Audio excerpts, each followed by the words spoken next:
Hey everyone, it's me Jess. So I'm going to be cooking like a little lunch that I had with me and my husband. So we're gonna start with some potatoes. I got two of them that are pretty long. I'm gonna make cafe potatoes, okay? So that's why I'm cutting them like that. All right. So this really is something that's really easy, but it's so delicious and makes the house smell so good that you would definitely want to try this and make this a dish. And plus, men love meat and potatoes, okay? Who doesn't? All right. So I like to cut them up like this, and then eventually, once I get the whole thing cut, I like to have them cut a little bit smaller. That way, I can get them all in the pan, and that way it can cook evenly. Also, before I start, I also like to end up microwaving the potato for about 4 minutes with both of them together since they were such large potatoes. That way they can cook evenly and we don't have any al dente potatoes because who wants al dente potatoes? Okay. Like I said, I like to cut them a little bit smaller to make sure that they all get cooked pretty evenly because again, I do not like al dente potatoes and neither neither does my husband. So, we will get those cut nicely and get those thrown in here shortly, but I just want to make sure that I got all of them taken care of. So, now we have the heat on, like this is the one for the front, and we usually like to keep them at like the medium to medium high temperature, but we're going to be using the back one, so we're going to have it a little bit above five, like six, and I like to use butter and olive oil as my mix when I'm cooking. So we have this, I like to swish it around town like SpongeBob. Okay, swish it around town, make sure that it is nice and even in the pot. And I just like to just throw it all up in there. So that way it's just in there. I like to use my bare hands. Okay, my bare hands. And get it all in there. And of course, we're going to get that little one that fell on the side there just because it's still going to cook nicely up in there. Right, let's get it all even before we start seasoning. Let's get that in there, like I said. Make sure it's cut, though, like it's a little thick. That one too, a little thick.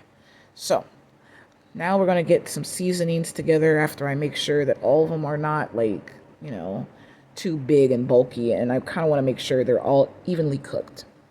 So, now we're going to get some seasoning. I like to take some basic garlic powder. It doesn't matter. It doesn't need to be fancy. You can get it at Walmart. It's pretty cheap. Evenly distribute it around the potatoes. And then we were going to get the onion powder. Again, nothing fancy, just the onion powder. Sprinkle it around. Okay. And then I like to do a lovely cayenne.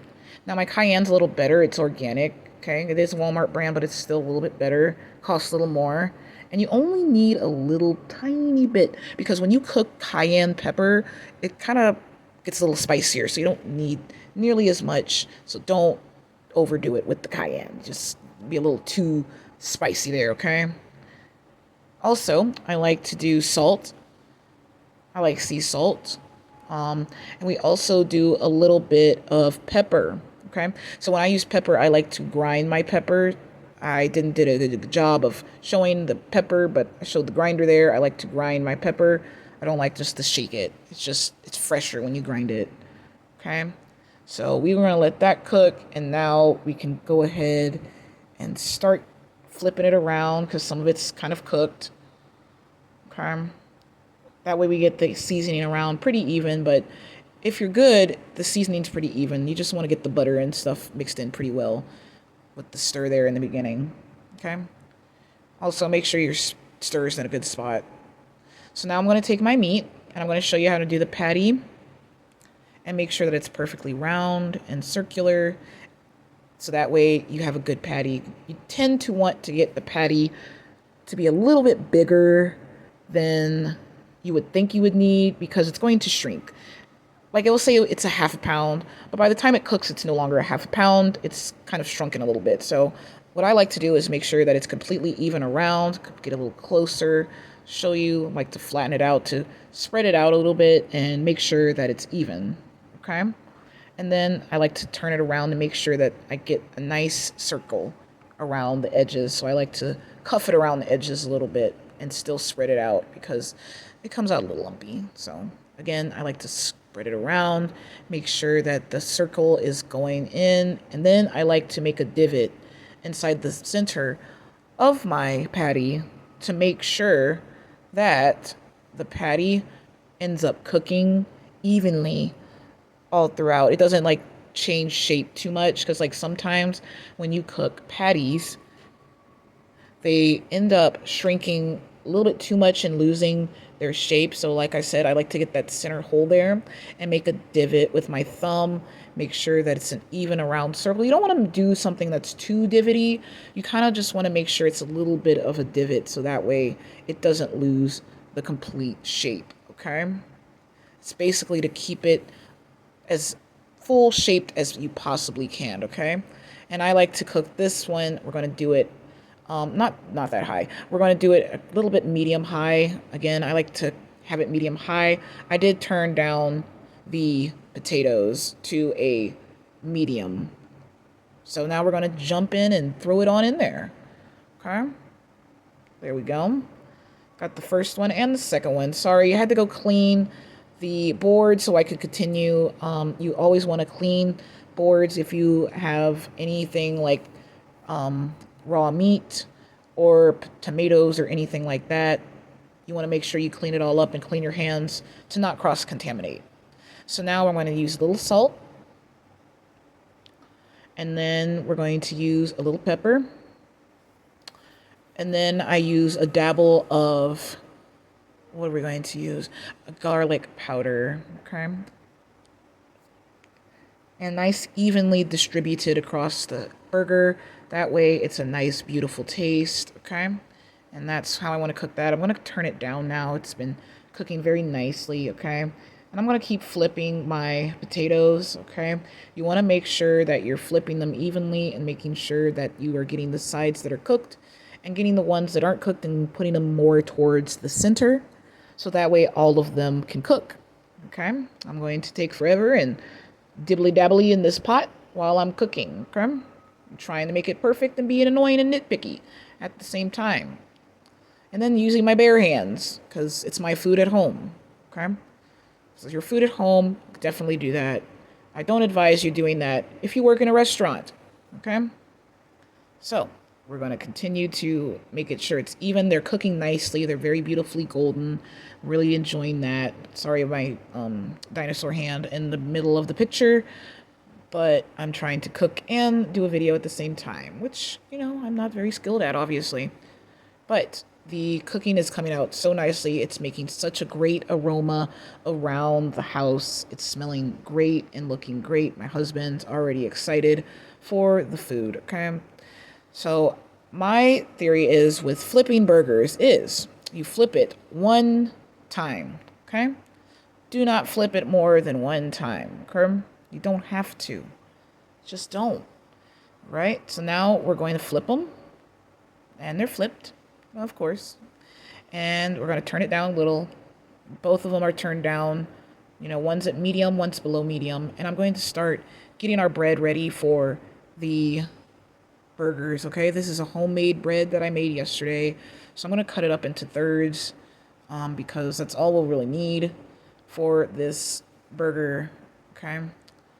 So cut it up into thirds. I'm using a bread knife, obviously, to cut it to make it that great and perfect, okay? And we're going to end up cutting off this nub. I don't really like the extra little nub there. We just don't need it, okay? It's just not needed there. And now we're going to cut the center with the bread knife, okay? Using a bread knife is so much easier. You just don't have all the extra crumble and extra things. So look at that lovely bread I made. That's so beautiful, okay? Anyway, we are going to also get ready to start putting cheese on the burgers, okay? So we're going to use a smoked cheddar, okay? I don't like using ordinary cheese, and I like to use my cheese grater, okay, to get that great taste all around it. I know it's falling in the pan, but I'm going to soak the pan as soon as I get done with this. So I advise you all to do that as well. Soak the pan. Now, the meat that I'm using is from Dots Market. I don't know if a lot of people know where that is. If you're from Ohio, you know Dots Market, at least from the Dayton area. That's where I got the meat. It's local meat, so it's also very good for you. The cheese is Red Apple Mill cheese. It's from Wisconsin. Okay, so it's a really good cheese brand. They make such great cheese. It's smoked cheddar, and it's great for this dish. Okay, and now everything is pretty much done, and we're just gonna get ready to start plating for my husband. Okay, so next, as we let that simmer, I got my white plate. All right, we're gonna take some potatoes first. All right, and actually get the bread on, so that way it looks nicer. And get the potatoes, scrape them on there real quick. Just get them scraped on. Okay. And these are just russet potatoes. They're not like anything special, just russet potatoes. Okay, I'd like to make it look nice for him, make it very nice and presentable. All right, and then I'm going to take my burgers and throw one on for him. Give him the nice big one. He's the big man. He gets the big burger. Well, he's not the big man, but he's the man, big man in my house. He gets the burger, the big one. I don't really want the big one anyway. And now, look how beautiful. And now we get to dress this lovely, lovely burger the way he likes it dressed. Okay? So, we got all his stuff that he likes it dressed in. All right? We're going to start with the tomato. It's an heirloom tomato. Okay? You can get those at Walmart. You can get them pretty much anywhere. This one came from Whole Foods. Right? So I got my little knife again to cut it. I'm probably going to cut like 2 slices. Yeah, 2 slices for this burger because it's pretty big. All right? It's pretty big, so I want to get 2 nice thin slices on there for him. Yep, there we go. Beautiful, nice, thin slices. Okay. And there's the first one. Get that one on there. Don't know why I'm being all dainty with it, but just, there we go. Got it on there. And now I want to do one more. Just one more. Get it nice and thin too. Remember, if you want to do 2, I would suggest doing thin slices of tomato. Okay. And then there we go. We got another lovely thin tomato on there. Okay. I'm just really picky about how I present it to him. I'll clean that up in a moment. Okay. And then we're going to get his mayonnaise, which is the best mayonnaise ever. Let me scoot it over first. All right. All right. The mayonnaise, which is Duke's mayonnaise. I would suggest getting Duke's. It is the great mayonnaise. It has the great taste. Doesn't like Hellmann's is just a little too tasty for me. Like the taste is too wonky. And we're just gonna do like a really thin layer because he likes a little thin layer of mayonnaise. And then we're going to take the mustard and put the mustard on there. All right. Just a couple dabs because again, you want it thin because you want him to be able to taste the meat. All right, ladies. And then a thin little layer. Okay. Set it there, and then now it's ready for him to enjoy. Okay. He gets to enjoy this beautiful, beautiful, beautiful plate of goodness. Okay. So, ladies, if you want to make something simple, go ahead and make this dish for your husband on game day. Bye. Thank you.